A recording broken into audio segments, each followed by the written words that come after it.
Bible ndenge kotambola. Kaka awa na micro libre. Oza libre loba ndenge olingi kasiko finga tepo jemima ibele alobi aweza masolo ya bato ya mayele 24 heures sur 24 heures. S'abonner na yo okozoba information ndenge esengeli.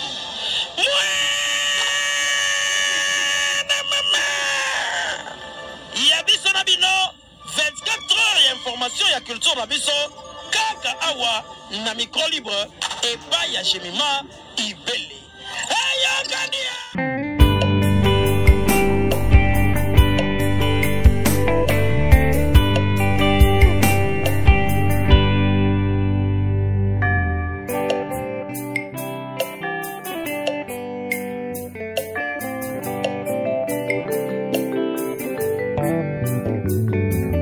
nakanisaki nakimi na Egypte soni tikaki nga te nakanisaki nakatisi mer rouge kolela minyoko etikaki nga te lelo nakutani na Jésus na Gilgal la vie na ngai il a dit que j'enlève la honte de ta vie na pasi oyo elataki ngai molongoli soni Yesu alongoli soni na ngai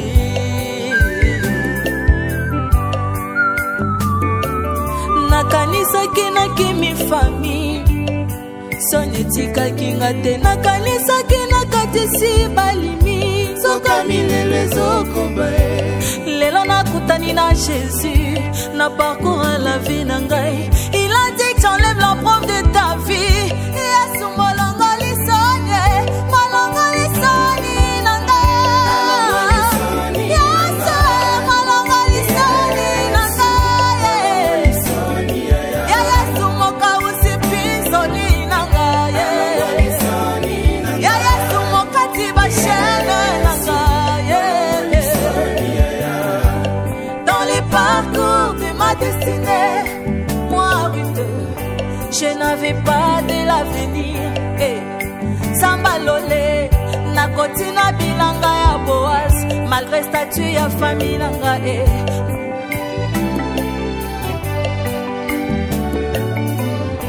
lorsque j'étais en train de pleurer otikaki ngai te mon rédempteur est vivant atelemaka moto asuka ondimaki basimba ngai kasi oboyi baboma ngai Yesu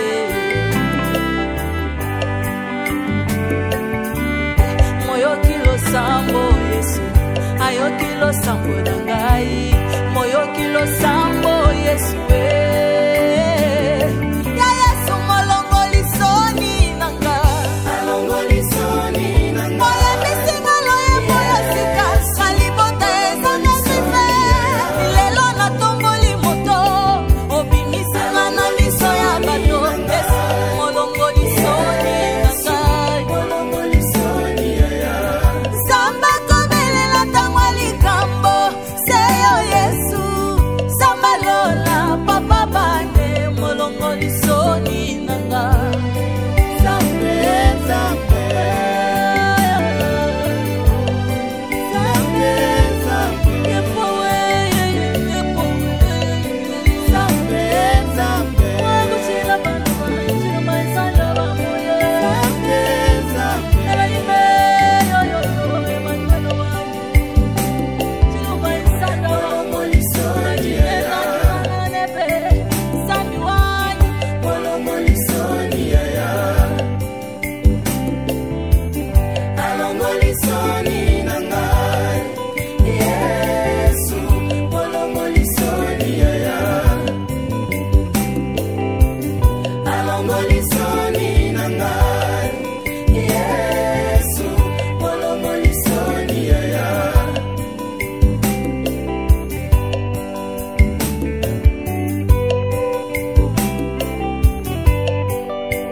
Nous appelons maintenant l'union sacrée des artistes canadiens qui comprend. Tous s'attendent. La libération de la canadienne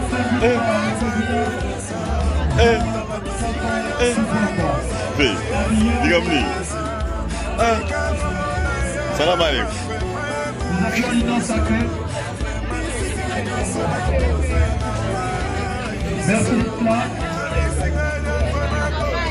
Yakiti, merci. Président Jean Sapa, l'union sacrée.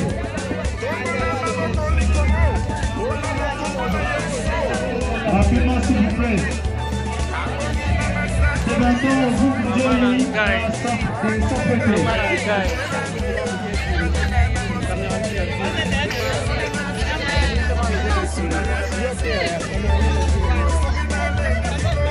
Tete là, vamos tete là. Vamos tete là.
téléphone boy ambadi.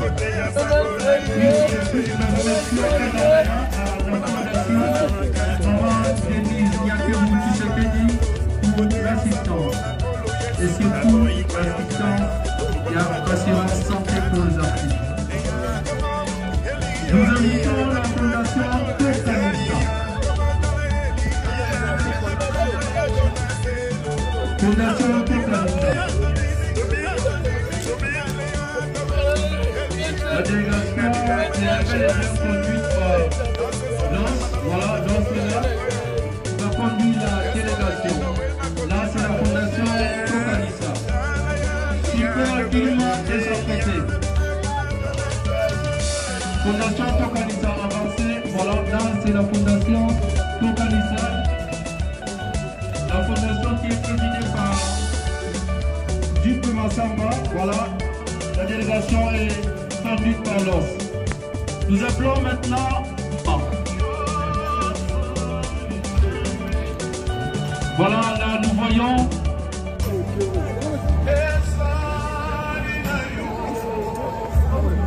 Nous invitons maintenant le groupe Salongo. Le groupe Salongo.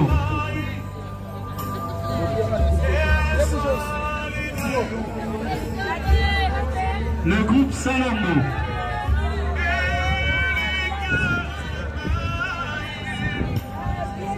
Un tour d'honneur, le groupe Salongo. Le coordonnateur Constant Soukari, Maître Lombé. Là, c'est la grande famille groupe Salongo, Kamalinga, Président Massoumou, Massassi, ainsi que la nouvelle génération. Voilà, ils sont là. Maman Poli, toujours avec sa coiffure légendaire. Merci d'être là, Maman Polingo.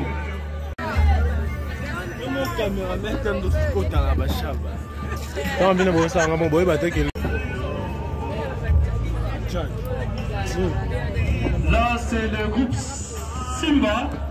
La délégation est, voilà, Popine est là devant. Alain Mabana, ça c'est la grande famille du groupe Simba. Naomi Aziza, Luca, Loulé représenté par Aziza. Ça c'est le groupe Simba. Le groupe Sans Souci de s'apprêter.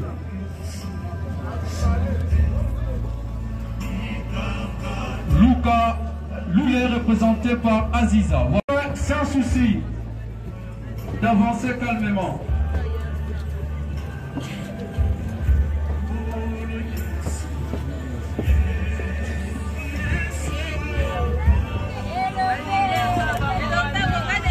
Voilà, là c'est le groupe Simba. Merci Wendy. Nous voulons créer ça spécial, pourquoi? Parce que c'est l'héritière. Oyo maman Dita, a tiki na mosala a mwana na ye aboti, azali actrice na groupe Simba, a joué un peu le rôle de maman na ye, Rachel passe étant qu'artiste maintenant, on se rend hommage, qui le rôle de modèle na yo, maman Dita, awazaka la maman biologique de maman pe artistique. Voilà, ça c'est une façon de dire que le flambeau restera toujours allumé. Il y a Maman Dita à travers le groupe Simba par Rachel, Maman Dita. Est-ce qu'on peut une fois plus applaudir très fort? Voilà, Aza et le Mona groupe sans souci, la volonté, l'unité des artistes comédiens. Voilà, sur ce nous appelons rapidement pour clôturer le groupe sans souci déjà. Là, nous allons remettre le micro et pas à Harris.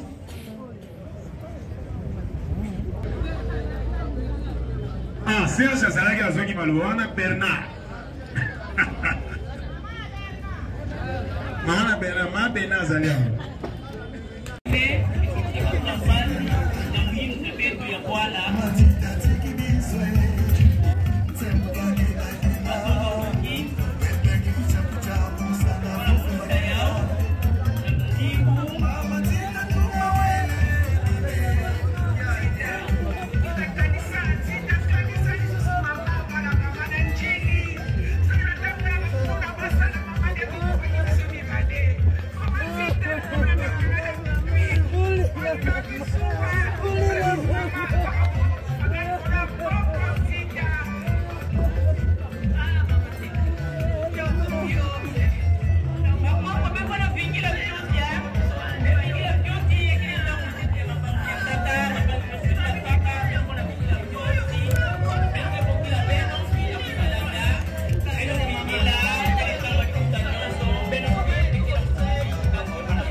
Maman Denise Nyankero Tsekedi la Fondation Denis Nyankero na ndenge accompagné pe biso pona ko rendre hommage mérité. Et tobo sanité ba congolais nyonso ba diaspora pe ba homme passionnés de la culture. Ndenge ba ye toujours pona ko kabola mawala libota surtout na biso famille culturelle. Maman nous a mesdames d'Afrique. Au nom de Maman Nzita, c'est comme pour dire que Maman Nzita n'a pas vécu en vain. L'ensemble de toute sa carrière, l'État l'a reconnu en inscrivant son nom en ce lieu qu'on appelle la place des artistes. Alors pour ce faire, je m'en vais inviter les membres de famille, le responsable du groupe Nzoy, groupe Nzoy Swabango. J'invite M. Serge. Nous allons procéder au dévoilement de la plaque au nom de Maman Nzita.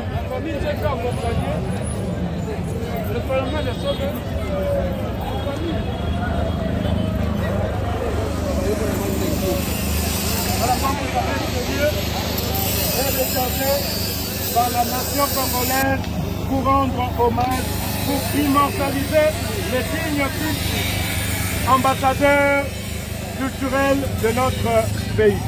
Et il se fait que Maman Nzita, par rapport à son talent, par rapport à son travail, l'État l'a reconnu. C'est pourquoi on a réservé une place pour elle ici qui va rester gravée pour l'éternité dans les annales de la culture, de l'histoire de la culture de notre pays. Nous allons le dévoiler. Oui. Un message, on a vu sur artiste. Vous avez remarqué qu'il n'y a pas de Boudaloumi. Ainsi qu'on est déjà ici à la piscine. Qui résime pour moi, on va dire que vous avez dit maman, chaque chose là, place, les alliés, babé, on a attaqué. Parce que vous avez plaqué de son sourire, c'est le moment de se mobiliser. Et ça là, Kofi, Jibé, Fali, Onani, Saïsaï, je crois qu'il y a une occasion dans l'ancien artiste de préparer marche pour protester autant de est-ce que Biloko va la salle du 20 mai, tout de martyrs. Pourquoi Biloko va tout simplement respecter? Parce que nous-mêmes, nous sommes ensemble, nous sommes ensemble. Merci beaucoup. Merci. Donc, le tournoi va honneur à Maman Nzita. On va dévoiler. Papa Serge, Rossim Bakuna, Papa Ntsakala. Voilà. Papa et Boko. Monga Zala na katikati. Voilà.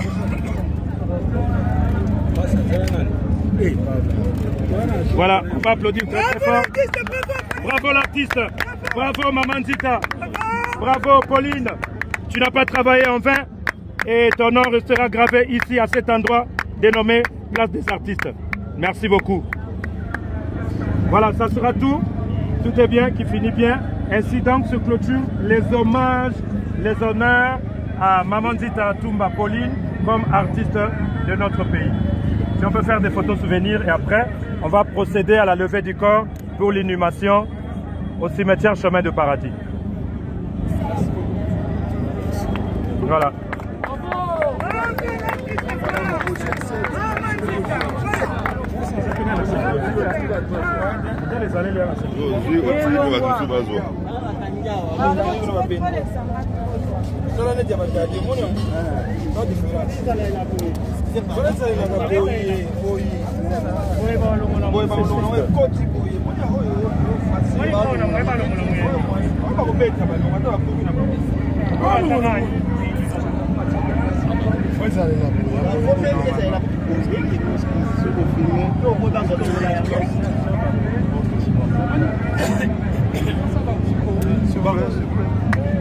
C'est bon.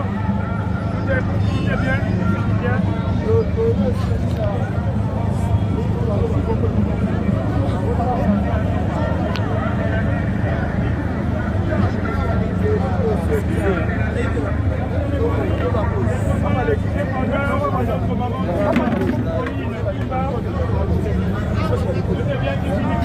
On peut donc procéder à la levée du corps pour le cimetière Chemin du Paradis.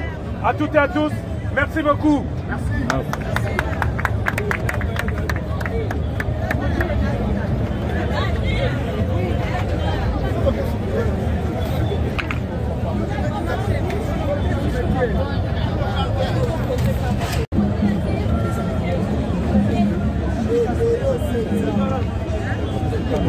C'est bon.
Peut-être les générations à l'époque de Bakuka, moi, après, je suis pas Bambiakatu, à Massalo Bazali, parce que ce moment déjà, Babilomi, on est surtout au lieu de la colonisation. Bazali, net Bambiakalo, on va tout sauver, Bazali, on va mater.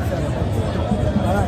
Au moment où la nouvelle génération, Bamilité, mais au moment où on a vraiment Bambiakalo, vraiment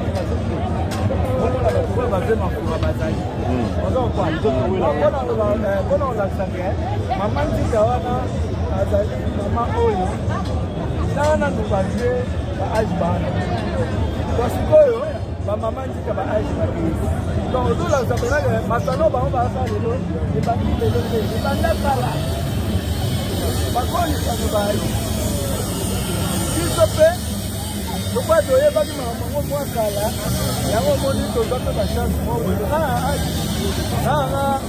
aji mona ba mase pelele no sikonde na mbiaka na masola de ya ba bandika ya tefeti na yebi déjà ba velo no so moni to yeye bo ça parce que tu vas valer na tinga na yebi maman ti dai non quoi na yebi maman ti dai na na mondo silo moni ba présence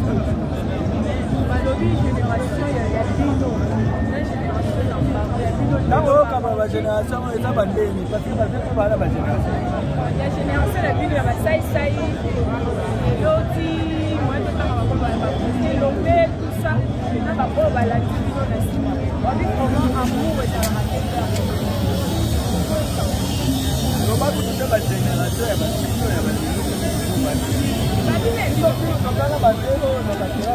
comme on a Mafuka, après que l'état du malade. Tu vois, ok? Et nous, côté, tout le monde a voté. Tout le monde a débat, tu vas voir, on a pas malade. Nous sommes en Afrique. Nous sommes en Afrique. Nous sommes en Afrique. Nous sommes en Afrique. La génération. Laissez-moi. Moi, la génération. Laissez-moi. Problème, la génération va vivre. On s'en voit. Il y en a qui n'ont pas peu facilement, n'a pas eu un peu. Voilà.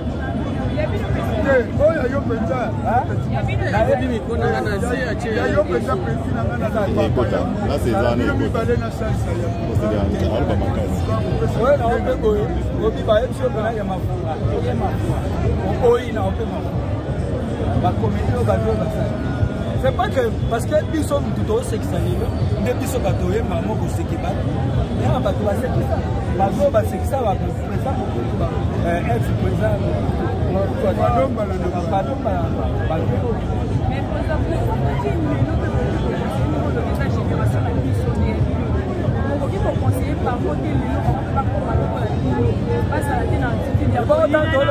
ba génération moi mkaya te ba ba mikolo ba ke mamba bino eza yango bino moko be yango na luka base mais pour la biso ata pour na base na vivre mikolo te parce que na luka base mais na manque ce qu'on perd maman ba parents na ba moi na ça on pas à quel bana on va voir ça c'est bizarre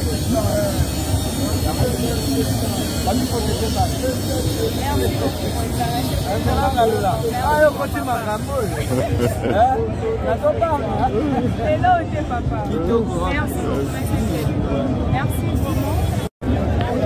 Merci vraiment la maladie on a vu ce par-ci par-là. Ça malheureusement on a ça va.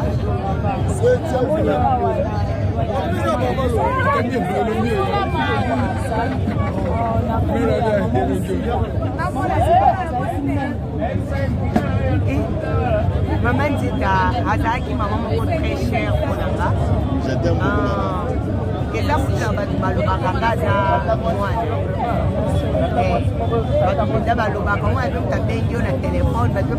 débat. C'est pour ça que vous avez là, le va changer un parent. Azaka pas sonzo. Azaka malinga. Donc, babenga na penda mona mandida. Personnel.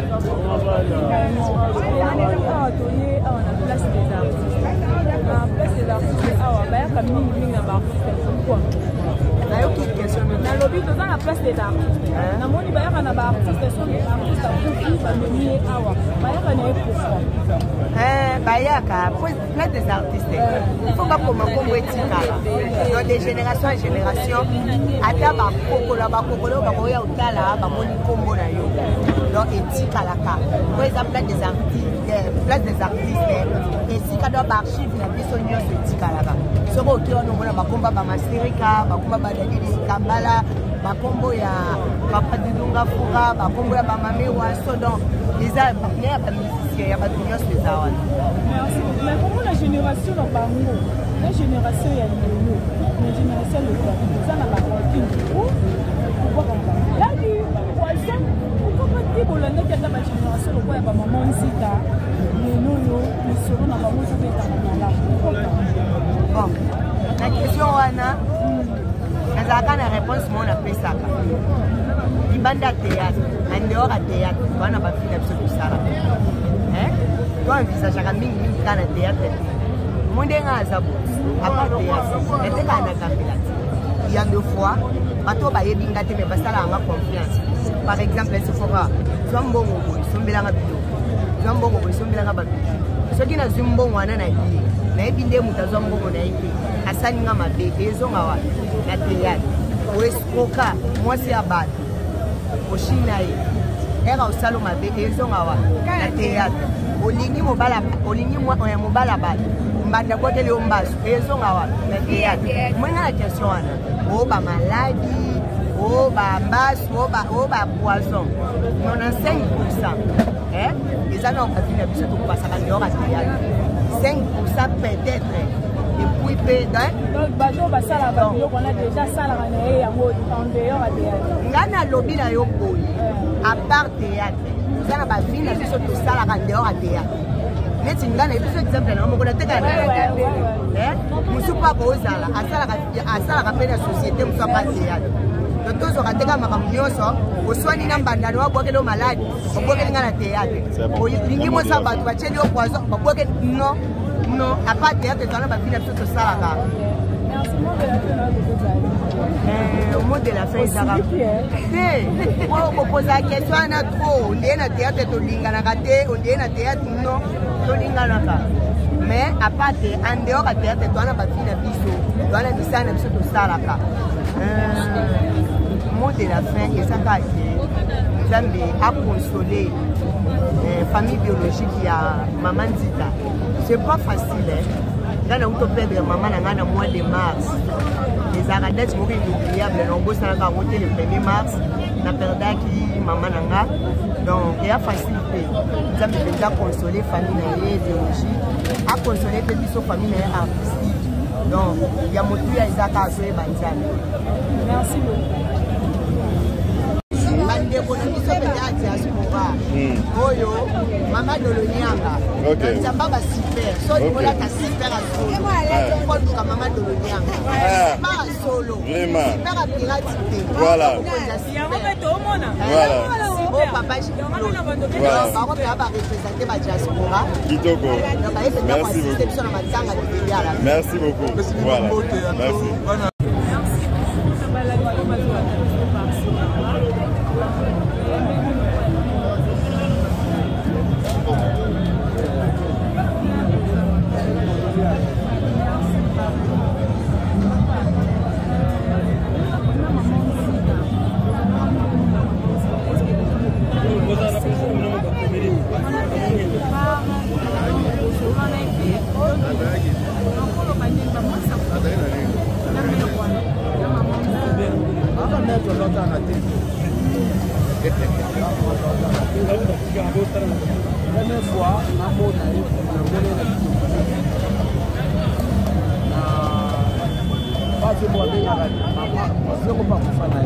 Papa Ndozi, so dans sa bataille qui est à quartier.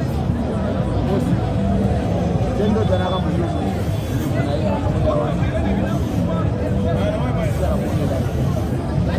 Moyo amonaka eloko ya kati. Donc bato na somme comme si de comédie moi. Parce que moi le ba moi to bazwa ta ma musula. Ninga za mama boko wa mona eloko na kati. Sina balinga. Asimo. Apoti na ndaka vendo de sina ya sina. Ko ba shiro ba sa ba repeti. Meme fa kwa kota na ya. Avec ça, on a été boé, on a été kitaé. Elle a tiré une à la moli, on s'est battu là, on a s'est battu là. Elle a joué à côté de la fanzine, voilà. On s'est battu là, on s'est battu là. Dans le site, on a dit qu'on a répété dans le dos. Il y a plein de gens dans le dos. Après, on a dit qu'on a passé, on a pas passé. On a dépassé. Maman a dit qu'on a dépassé. À part ce que vous m'avez parce que t'as pas ma casse là-bas, c'est ta bien l'école.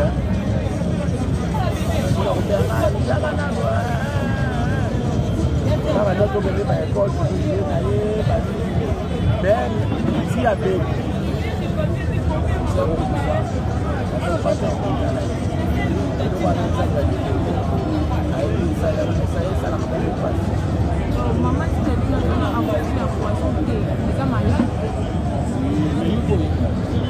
Era bela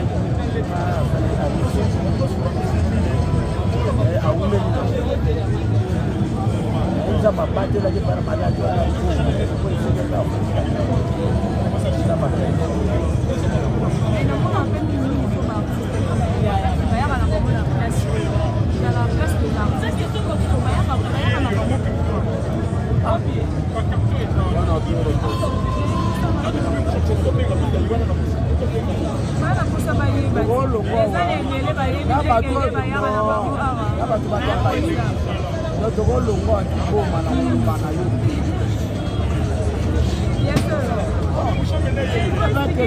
mais vous avez évité.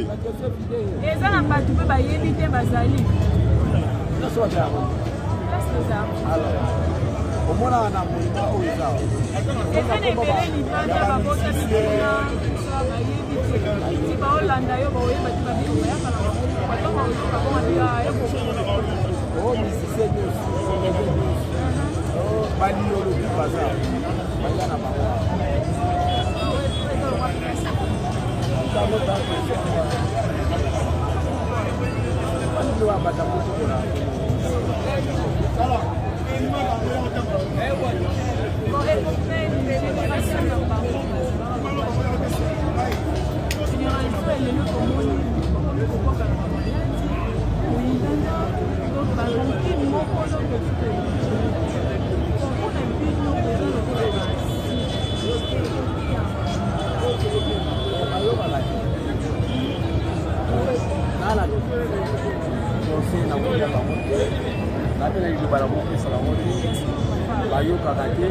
bango baza bagegelo